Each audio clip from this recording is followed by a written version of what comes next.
My name's Ian Taylor, and I work here at Google, and I'm happy to present my father, Lance Taylor, who does not work at Google, but at the New School for Social Research.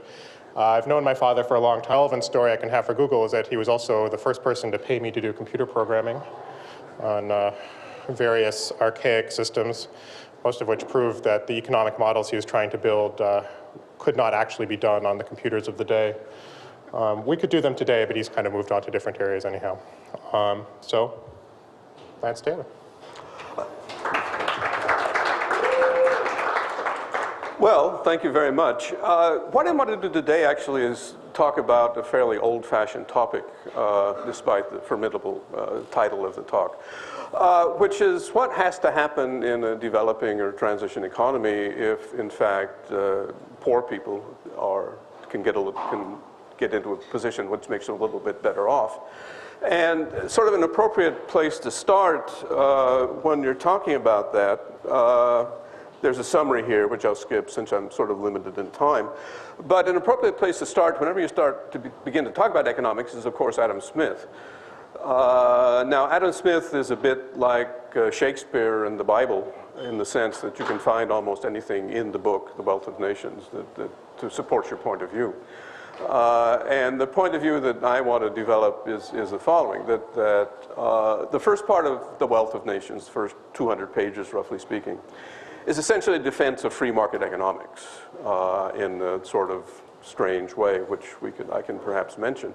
And then the next several hundred pages about that, after that, essentially tell you how real economies work, or how the economy in Great Britain in the 1770s worked. And in some ways, it's not terribly different from the way economies work today. Because one thing that Smith emphasized is that economies, you can think about different producing sectors in an economy, one set of sectors would have increasing returns to scale or have the possibility of very rapid technical change, whereas another set of sectors would be decreasing returns to would have decreasing returns to scale. And in Smith's day, the contrast would be between industry and agriculture.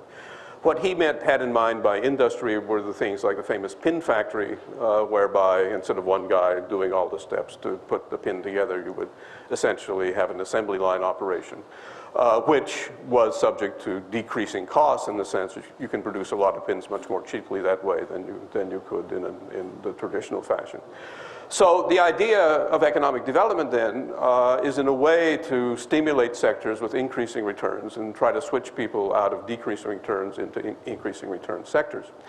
Now, that same notion was followed up in the US economy, of course, by Alexander Hamilton, who more or less invented what is now called a developmentalist model of economic growth.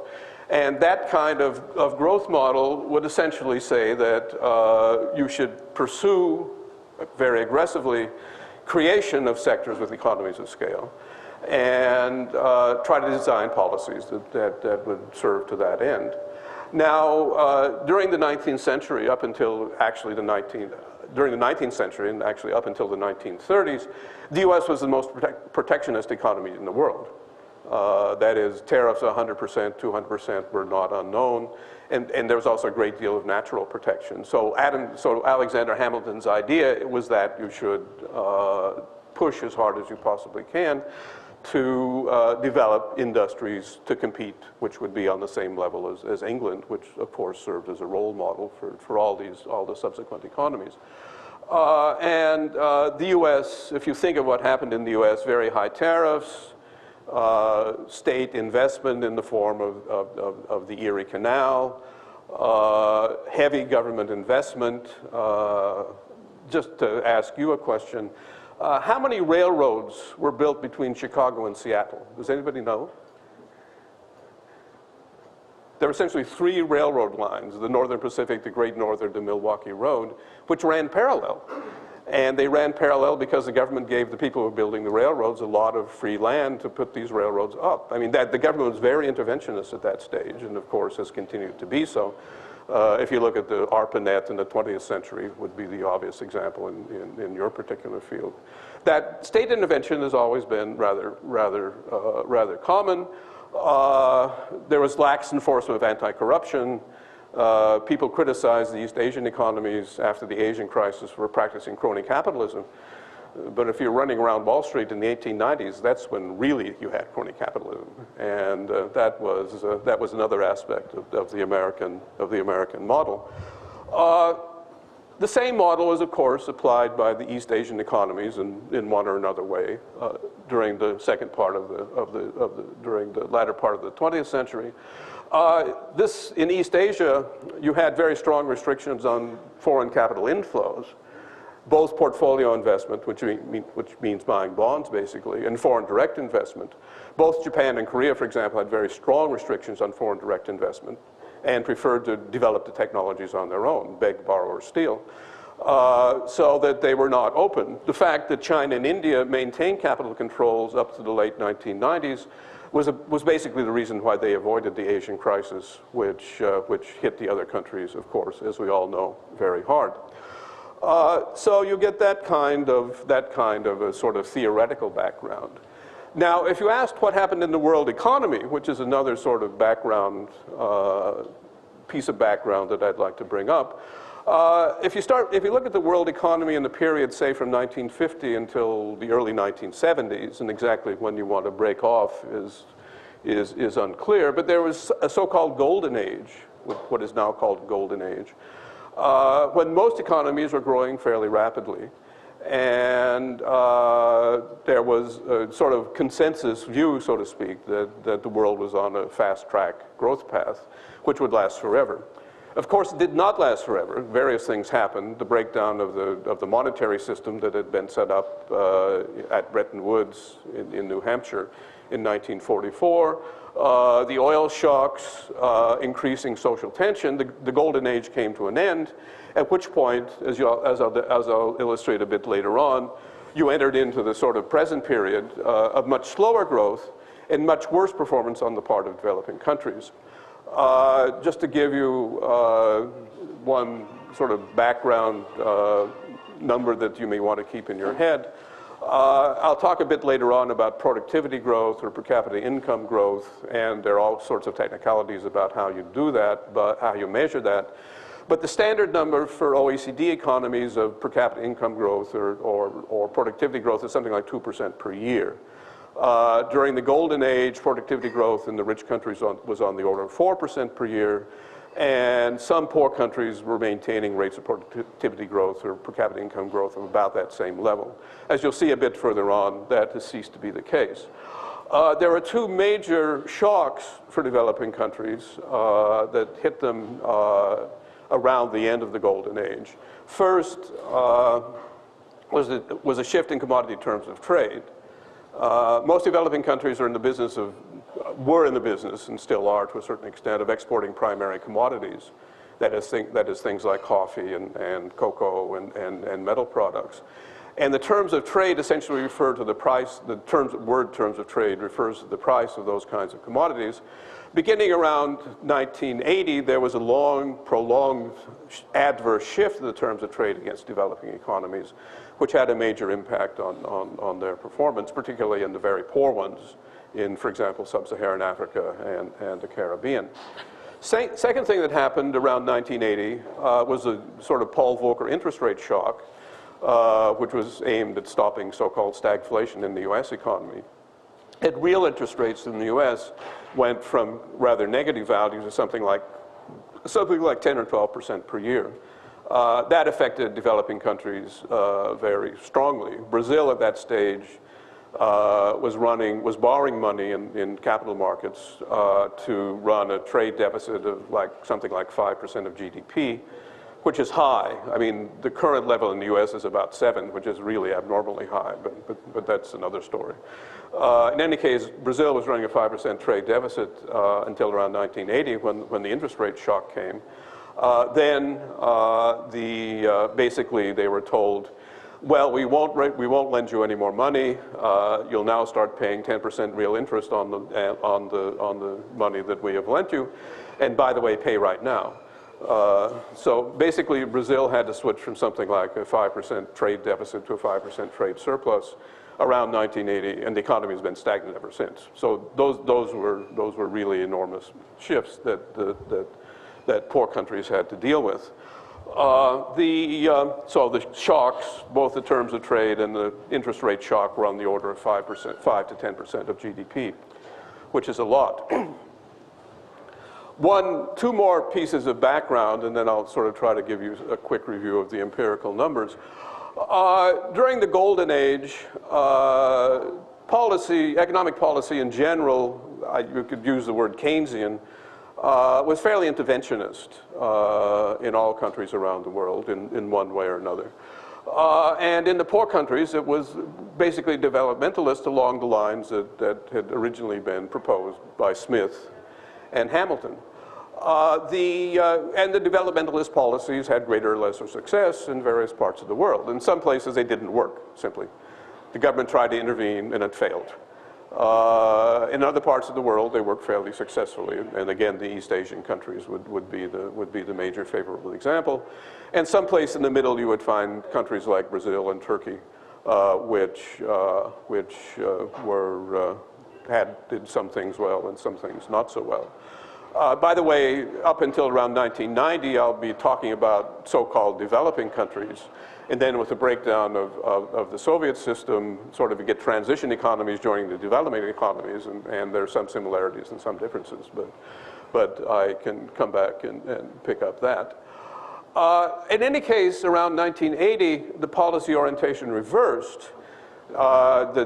The transition points in the rich countries were, of course, the administrations of Thatcher and Reagan, where you had an enormous reaction against the kind of policies that had been previously pursued.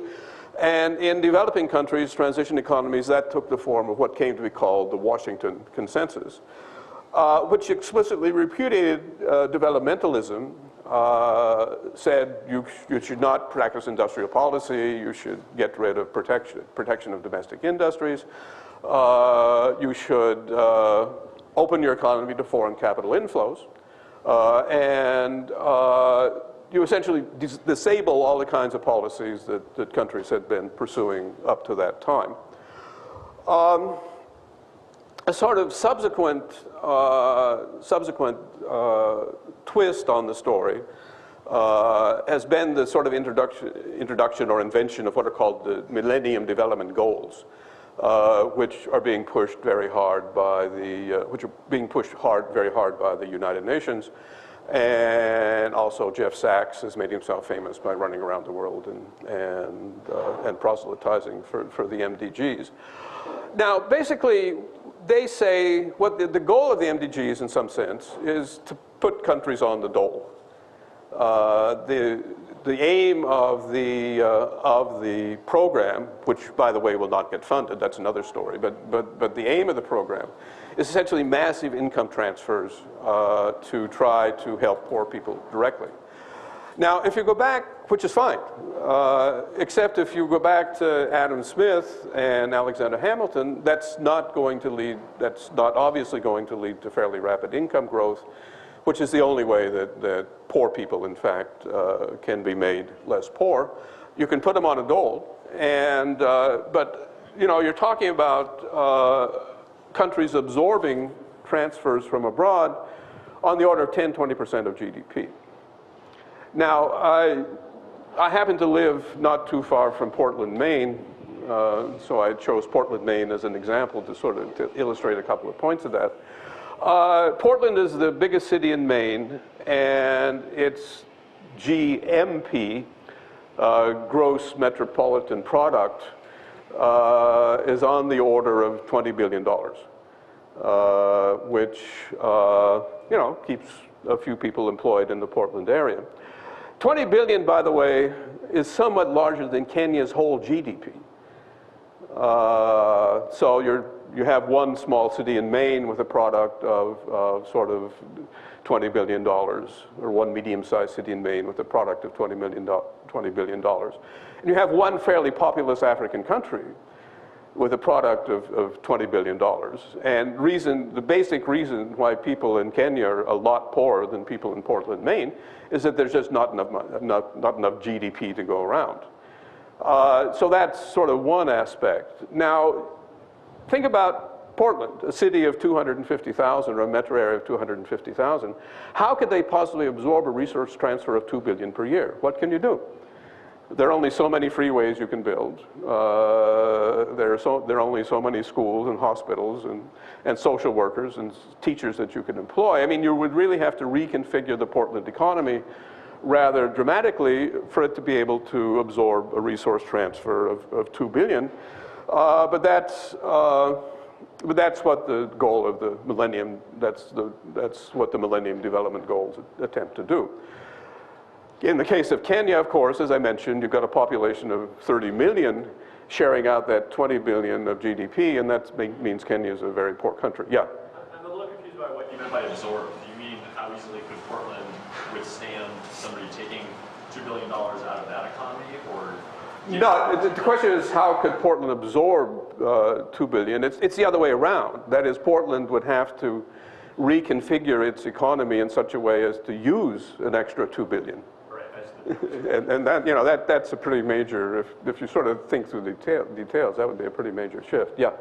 Isn't it a bit different to try to spread $2 billion of investment among 250,000 people versus $2 billion of investment among 30 million people? The question is spreading the $2 billion across 250,000 people on one hand or 30 million people on the other hand. And of course it would be much more, yeah, of course there's a big difference.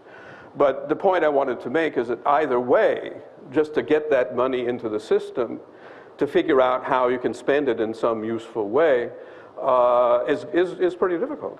And of course in Kenya with 30 million people, you could sort of spread out a dole, which is in fact what the MDGs will be doing. But trying to use it to develop increasing return sectors in a way, which is what they should be doing, is not what the programs are aimed at. Okay? All right, well, the next thing I would like to do is try to talk a little bit about what the historical growth performance in developing countries has been. And there are a few points that I'd like to make in terms of the data. First of all, as I mentioned, there was a big change in performance of developing economies around sometime around 1970, 1980. Prior to that period, after the Second World War, most economies in the world were doing pretty well. Then subsequent to that, you saw a big change in patterns of development, as I will illustrate in a moment. And there was what we called, my co-authors and I happen to call the Great Divergence between one group of economies, which continued to grow quite rapidly, the Asian economies, and the rest of the developing and transition world. Now, in terms of going back again to Smith and Hamilton, what you found in the rapidly growing economies, or the economies that had sustained growth, was continual structural change in a variety of dimensions. That is, a growing economy changes structure. And of course, you can see that right here in this very building, which was not occupied by its present company, I guess, not so many years ago. And that, you know, that's at the level of the $12 trillion US economy. That's not going to be that's not directly visible, but certainly very important. Google is structural change.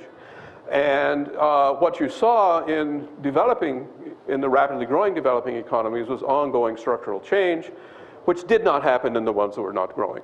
And that shows up in various dimensions, which I'll try to illustrate. Now, the stuff, I'm about to give you some illustrations of what I have in mind.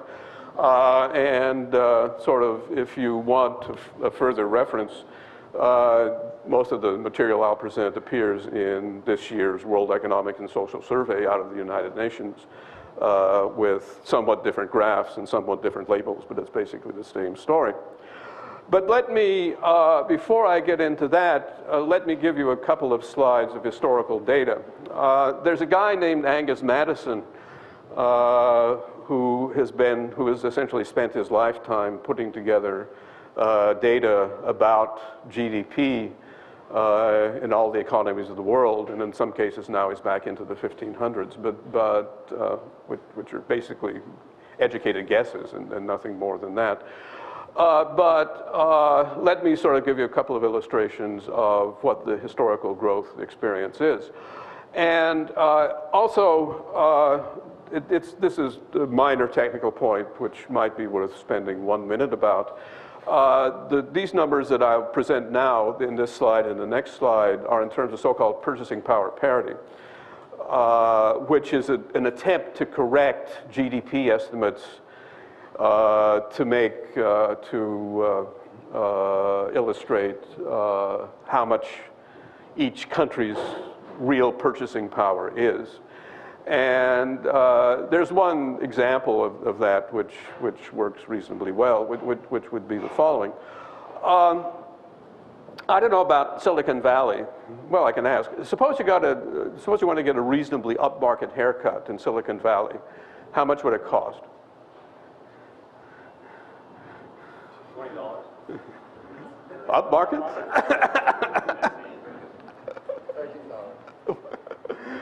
Well, you're really cheap out here. To make the numbers work out properly, the typical number for Manhattan, let's say, if you go to Midtown, would be something like 50, let's say. You might throw in a beard. Well, it depends if you're a man or a woman, but say you were to get that $50. Say you were to get that haircut in Midtown, that would cost you something like 50. Suppose you were to get an upmarket haircut in Mumbai at the current exchange rate. What would that be? A nickel. No. You go to the Taj Hotel and get a haircut. What's that going to cost? Oh, probably 5.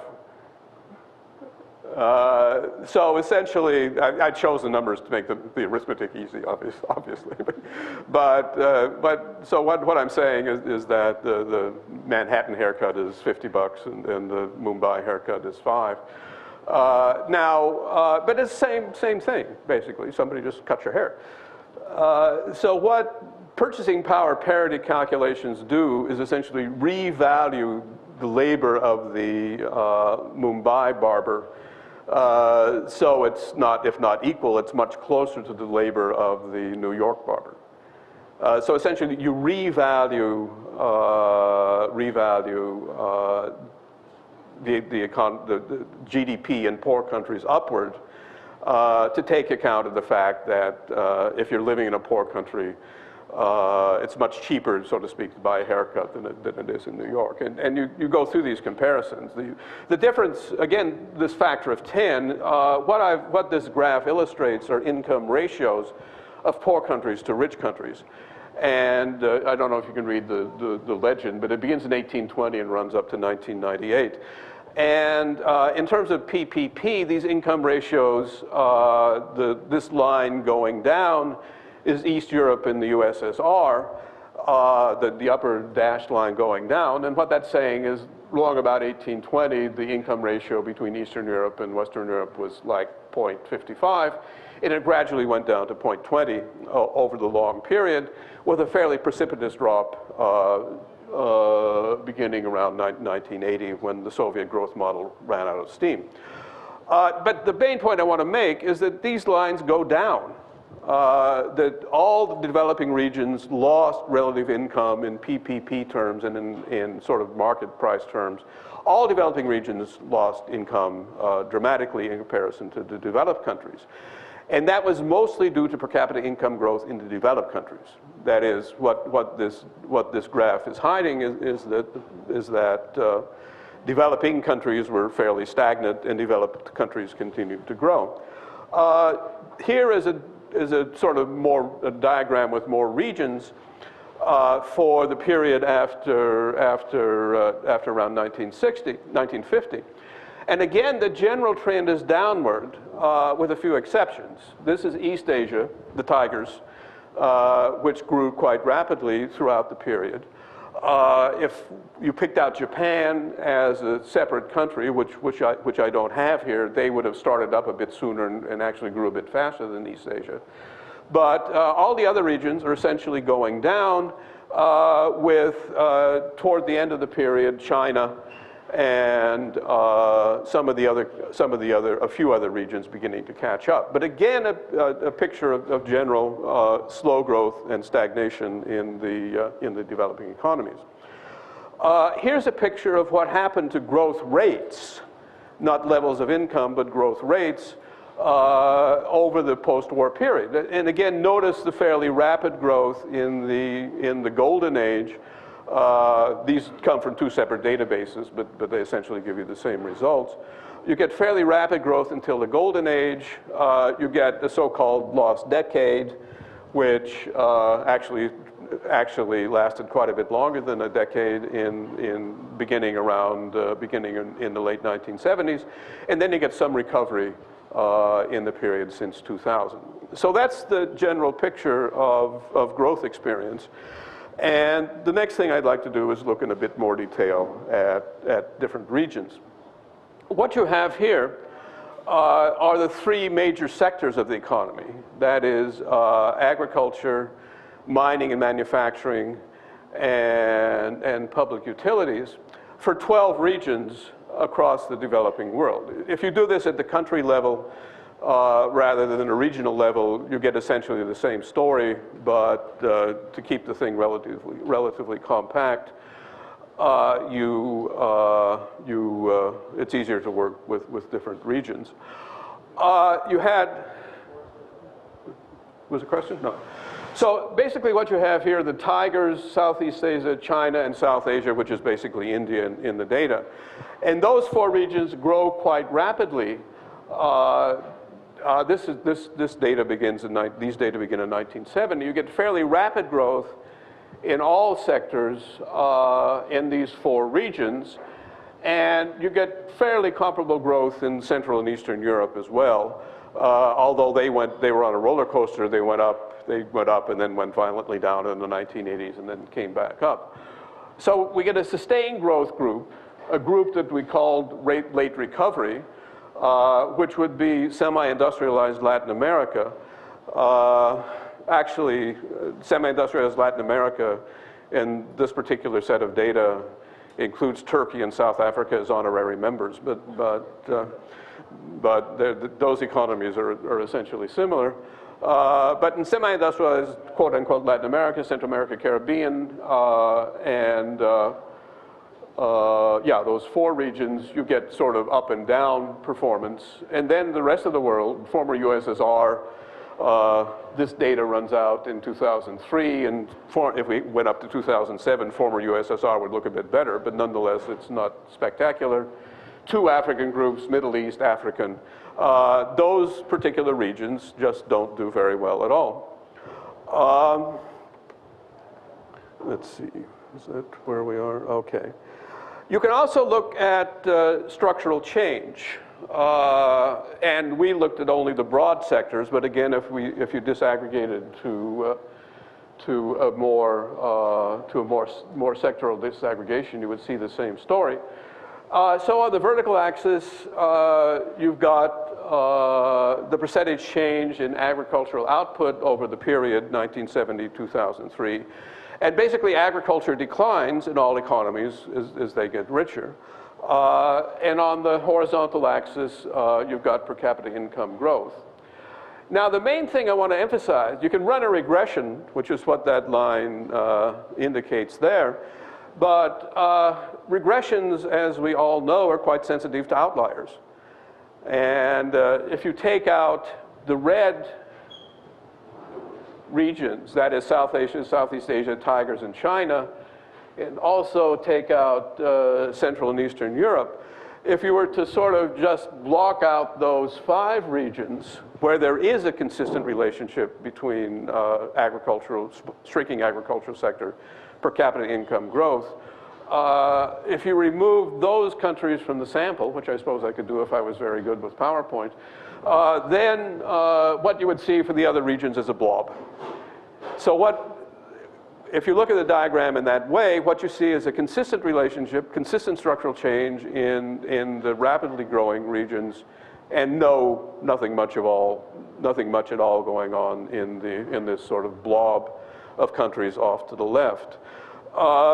You get the same story with industry. Industry expands, and again, you have the 4 Asian countries standing out as outliers. Central and Eastern Europe doesn't stand out as clearly in this diagram, but that's because they were already over-industrialized anyway. And again, a consistent relationship for some parts of the world and a blob for the rest of the world. And as I say, if you actually did serious statistical analysis, as opposed to drawing pretty pictures, you would get essentially the same result. If you look at labor productivity, the way productivity is measured, which is extremely simple-minded, I mean, economists blabber a lot about technical change and how this is pushing technical change and that's not pushing technical change. But all you mean by labor productivity is basically just average output per worker or average output per person hour. And so it's a very simple-minded measure, but it's the only one that economists really know how to use. But again, you get a very similar picture. There is a little algebraic trick that one can use if you have a number of sectors in the economy to decompose productivity growth within sectors as opposed to productivity growth due to reallocation. What I mean by reallocation is that if, say, the industry sector has a higher average level of productivity, which it does, and if you move people from other sectors into industry, then you get a reallocation gain in the sense that, that people are moving from a low productivity to a high productivity sector. So, so the darker part of the bar shows the productivity gain within the sector, within the overall productivity growth within the economy in this case, and the lighter part shows reallocation gains. And notice again that in the rapidly growing economies, you get substantial productivity growth, mostly from sort of productivity growth within sectors, but also reallocation. And reallocation turned out to be quite important, in fact, in Southeast Asia, where you had rather large movement of people out of a very low productivity agricultural sector, had negative employment growth in a low productivity agricultural sector, with people moving to other parts of the economy. If you look at investment, this is a slightly different story in that there appears to be a consistent relationship across all economies. That is, capital formation does play a role, it seems, in supporting per capita income growth.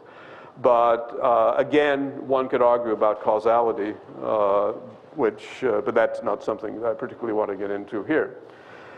Education does not apparently make that much difference. Here you have sort of a growth in average years of schooling on the vertical axis, and again, per capita growth on the horizontal. Quite clearly, the regression line, such as it is pretty flat. It's dominated by these economies out here. And then for the slow-growing economies, you get this kind of blob-like scatter of points, which would not basically tell you anything. So what that's saying, in a way, is that education begins to look like a necessary condition for economic growth. And certainly education is highly desirable on social grounds, but the direct input into economic performance appears to be fairly weak. Foreign direct investment, same story. Yeah? For education, what would happen if you plotted the absolute amount of education rather than the increase in education? The question is, if you look at the if you plot absolute education rather than change in education, what does the relationship look like? It's a little stronger. I mean, what people typically do is take the absolute level at the beginning of a certain, you compare countries for a certain period, and you look at initial absolute levels, and the relationship would be somewhat stronger. But again, it's subject to, all that is subject to complications. I mean, if you look at Sri Lanka, for example, Sri Lanka back in the 1950s, 1960s had very high levels of education, but very low growth. Brazil, before it ran into trouble in 1980, had very low levels of education, very high growth. So they're always outliers, and in a way, the outlier is the more interesting thing to look at than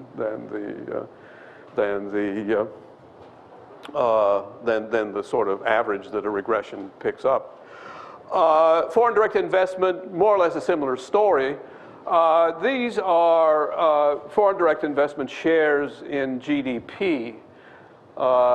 It's not clear what the appropriate metric would be, but notice, for example, that China, which is the big outlier in this case, over the period that's being considered here, had foreign direct investment on the order of 2.5%, 3% of GDP, which, given the size of the Chinese economy, is a big inflow of foreign direct investment. And they grew fast. Tigers also got a certain amount. Southeast Asia got a certain amount. Southeast Asia is assembly operations in Bangkok, for example. South Asia got very little.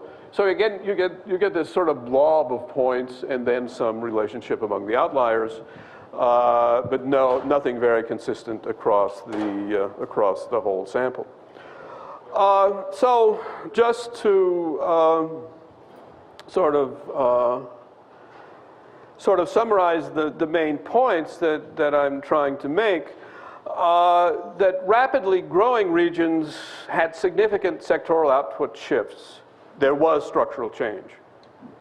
And the other regions did not. Labor productivity growth was high in the rapidly growing regions, was not terribly visible elsewhere. Yeah? What are possible scenarios in which growth could be rapid without high productivity growth? The question is, can you think of scenarios where growth would be rapid without high productivity growth? It seems like almost, I wouldn't say tautological. It is tautological. It's very close. it is very close to being tautological. That is, if you talk about income growth per capita, the difference between per capita income growth and labor productivity growth basically has to do with labor force participation, which can change. But it is almost tautological that per capita income growth and labor productivity growth are associated with each other. An exception would be an oil pot country, let's say, where nobody's really working, but you can have high income growth without productivity growth. Yeah? Countries like the products of labor of other states working for them, like oil states in Egypt, in Bangladesh times. Yeah, the question, again, a question about sort of countries that live off rents. And the oil-producing countries would be certainly an example of that. Current Russia at this stage would be another example. Egypt, in a way, with the Suez Canal and the tourism, but that keeps people employed at least. Let's see, what else? So it's almost tautological, but nonetheless, it's probably capturing something. And the fact is that you get differential productivity growth rates across sectors, which I think we'll get to, and things like that is relatively important. And then capital stock growth does appear to be associated with economic growth overall. And again, the same points I've been making in terms of more education, high FDI, not a very obvious connection, and no visible structural change. Let me just talk a little bit about sectoral patterns of productivity growth, which in a way goes a little bit further in the direction of addressing some of the questions. Notice, here's labor productivity in industry across countries. And again, notice that you have extremely high productivity gains in the rapidly growing economies. Yeah? Just a question. Sub-Saharan Africa, the allocation gains are negative? Yeah, that basically says, well, it says, the question about Sub-Saharan Africa, that basically says that people are moving out of high productivity sectors into low productivity sectors because the economy is doing so badly. That is, in a way, what that is in many Sub-Saharan African countries is government bureaucrats going back to the country as their salary structure falls apart. I mean, you know, it's as serious as that. Middle East and Northern Africa Heaven knows what's going on there, but that's an odd collection of countries in any case. The main point, again, I wanted to emphasize, and notice the CIS, or former USSR, really highly negative productivity growth due to the economic collapse in the 1990s. But again, the point I want to make is you get clear productivity growth in industry, in the rapidly growing economies, much less performance in the others. Here's services, which is a somewhat similar story. And then you get another decomposition, which essentially says where is employment being generated. And the main point that I'd like to make here is that you get a lot of employment generation in services because that's where the jobs are. That is, if you think of the economic growth process in rather broad-ranging terms, the productivity gains are mostly, in terms of this particular aggregation, which in fact is fairly generally accepted, productivity gains actually happen to a large extent in industry and not so much in other sectors. Now, industry properly defined would also include sort of parts of service sectors, which also, particularly in rich countries, are the locus of productivity gains at this stage in time. But if you're talking about developing countries, to a large extent, you're still talking about industry. So you get high productivity gains in industry, but you get high employment gains in services. And again, without going through sort of fairly simple-minded algebra, one can show that a sector will gain in employment if its output per capita grows faster than its productivity. So that in industry, output per capita is not necessarily growing much above zero, but you're getting fairly high productivity gains. So that industry has never been a big generator of employment. But in services, if output per capita grows a lot faster than employment, then you would create jobs. And again, I suppose Google is a kind of a microcosm in the sense that output per capita, I'm sure productivity growth here is very high, but output per capita for the whole, across the whole US economy is extremely high in Google, and that's why Google is a job machine. But that is not necessarily true in other parts of the economy. So in a way, you have this sort of, you have to worry about what's going on in sort of both the increasing return sector, in this case industry, but also how you generate employment. And again, the points that I've been talking about, productivity growth arises in industry and service. Reallocation has been a major contributor only in Southeast Asia. Service sector generates employment. And the bottom line is that industry serves as the engine of productivity growth and services for employment. I have another set of decompositions here, which I think I'll skip over in the interest of time, sort of how you generate effective demand. And without going into the details, what comes out of these, of the diagrams that I skipped, are essentially two things. One is that economies have greater or lesser degrees of flexibility. I mentioned greater or lesser degrees of macro flexibility, and how you get yourself to have macro flexibility is very much an open question. But if you say, look at Brazil, I mentioned previously that they had the adverse external shock of something like something between 5 and 10% of GDP around 1980. And the Brazilian economy has essentially been stagnant ever since. Korea absorbed shocks of equal magnitude in the transition from 1990 to 2000, and Korea is still performing very well.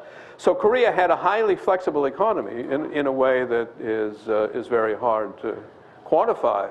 But that's certainly an important factor in the Korean development history. The other point that comes out of these slides that I skipped is the following, and that goes back to the Washington Consensus. what happens when an economy gets into trouble? Who comes to town to try to get the situation to straighten out?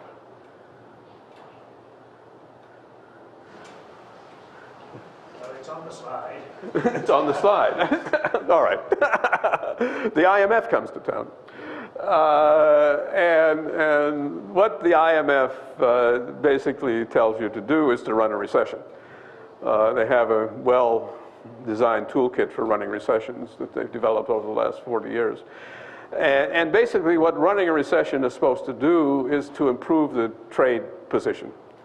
That is, if you run a recession, presumably you import a lot less and possibly export more.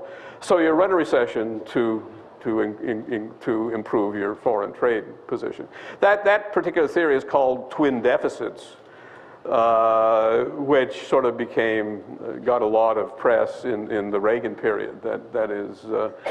That is supposedly the U.S. trade deficit during the Reagan period got a lot worse because Reagan was running a big fiscal deficit.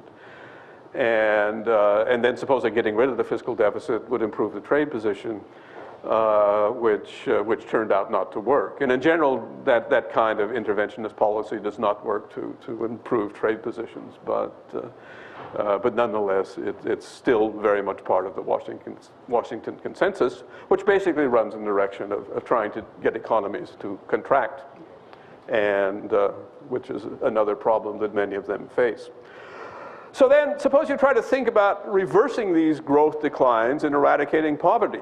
And what can you say about macro linkages? And then you have this kind of simple-minded diagram that economists are fond of drawing, and we all think the arrows run in the direction that the arrows are pointing. But if anybody really knew how to do it, I don't think we'd actually have poor countries around the world. So in a way, this is a bit of a sham. But it does seem that, judging by history, the policies which attempt to stimulate productivity growth and policies which attempt to stimulate effective demand at least have some possibility of paying off. Now, if you try to stimulate effective demand, the IMF will come to town and tell you to stop. And so you're already running into kind of a barrier there. And depending on the sort of freedom of maneuver of the particular economy that you're talking about, some countries can do that better than others. Both China and India, large closed economies, have in fact been quite successful at stimulating effective demand. India's had a budget deficit on the order of 5 to 10% of GDP for the last 30 years, which sort of has had the IMF gnashing its teeth ever since the beginning. But in fact, that's been a reasonably successful policy. China does something similar as well. On productivity growth, I would argue that, again, it requires what history tends to tell you is that, as opposed to economic theory, or received standard economic theory, but what history tends to tell you is that it takes some degree of interventionist policy to stimulate industries which can generate productivity growth. Now, there are all kinds of pejorative descriptions that are applied to that kind of policy regime, sort of picking winners and crony capitalism and sort of other labels that sound rather similar. But the historical experience has been that economies that have, and here I should phrase what I'm trying to say fairly carefully, what historic experience tends to show is that economies that have grown consistently at 2, 3, 4% per capita have almost always practiced interventionist policies. There are certainly plenty of economies, on the other hand, which have practiced interventionist policies which haven't worked. So it's certainly not a sufficient condition. And then you can get into sort of logical difficulties about what you mean by a necessary condition. But certainly or enabling conditions, and certainly things like industrial policy, and probably things like education, are enabling conditions or require conditions or something like that for growth. But you don't get growth in a laissez-faire environment. There's really no history of that. Yeah. What are some examples of countries that have actually been laissez-faire? There aren't any. So again, in a way, I'm talking about an empty box. But countries have been, I mean, among developing countries, say in the last 20 or 30 years, they've been pushed very strongly in the direction of laissez-faire. I mean, where the IMF and the World Bank reign supreme, which is basically in sub-Saharan Africa and small open economies all around the world, they've been pushed very hard in that direction, and nothing's happened. You could argue that Britain was fairly close to being laissez-faire, but even that's not true. So there, you're right. I mean, that's a perfectly reasonable point of view. So in a way, the set of countries to which standard economic theory applies is pretty close to being a null set. And the inhabitants of that set, if there are any, would be poor open economies in the last 20, 30 years, and they're going nowhere. So, I mean, that's in a way what the history is telling you. The history is also telling you that you can have, as I mentioned, you can intervene too much, and that there's no question about that. But that's another story. In any case, what would be the important linkages in the fast growers? Well, the same points I've been mentioning before, that you see this industry service breakdown, and you see that policies were aimed at sectors, stimulating sectors with where you had a chance to get economies of scale. And also, one might add, where in the successful exporting economies, where you would have big demand for your export product.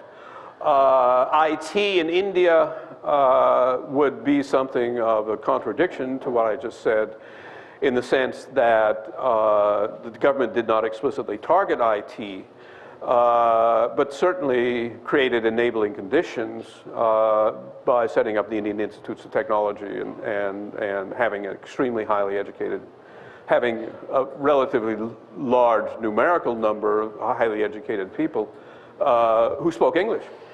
And that itself you could view as a successful result of sort of the policies that were invented by Nehru. But in the poor countries, in the present period, policymakers' hands have been tied to a large extent by the Washington Consensus. Countries that opened to capital inflows, not just in the Asian crisis, but all around the world, have been subject to extreme destabilizing macroeconomic shocks, which can derail a growth process for an extended period of time. And sort of a technical point about macroeconomic prices, which I can skip. Trade liberalization has been associated with industrialization and labor shedding. The MDG intervention appears to be the most, if it happens, which as I say it probably won't, appears to be largely palliative and boils down to putting countries on the dole, which is not the best place for a country to be. The sort of Kenya, Portland, Maine comparison that I was trying to make illustrates that you're not really going to eradicate poverty in an extreme sense, that is $1, $2 a day kind of poverty. I mean, God knows there's poverty in Portland, Maine, but there's a big difference between that poverty and the poverty that you see in Kenya. And Kenya has no shot at looking like Portland, Maine, unless it has sustained per capita income growth for quite a few decades. And the question is, how would you try to make that happen? I think current policies are just not aimed at all in that direction. And whether or not they change, of course, is an open question, but it's not, in a way, a very promising prospect. It's not a good way to run the world. Yeah? What countries are involved in the MDGs? What countries are doing them? There's a group of countries that are HIPC countries, which basically mean they're very poor. And the MDG is aimed at them. It's basically countries with a big chunk of the population under $2 a day. What I'm asking is who is giving the money?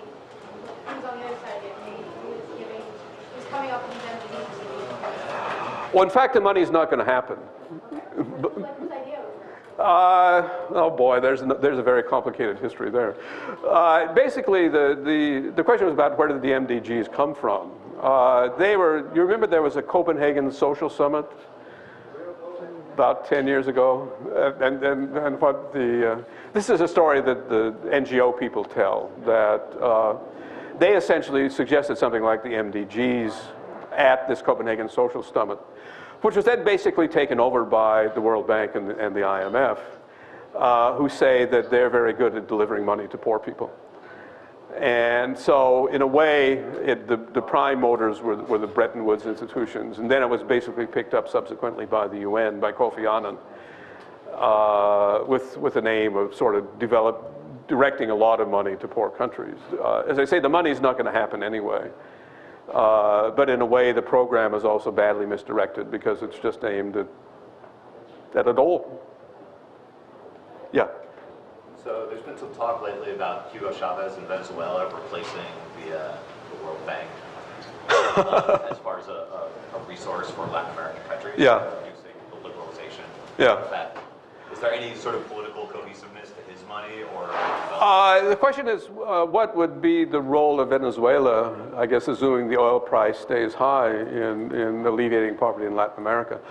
Well, let me tell you a story about that. I was actually working in Venezuela about 5 years ago when the price of oil was like $17 a barrel or something like that. Sort of, we were scratching our heads at that point. I was talking to some guys in the finance ministry, and we were scratching our heads about, how the hell is this country going to work unless the price of oil goes up to 18 or 19. Price of oil gets up to 50 or 60, that covers a multitude of sins.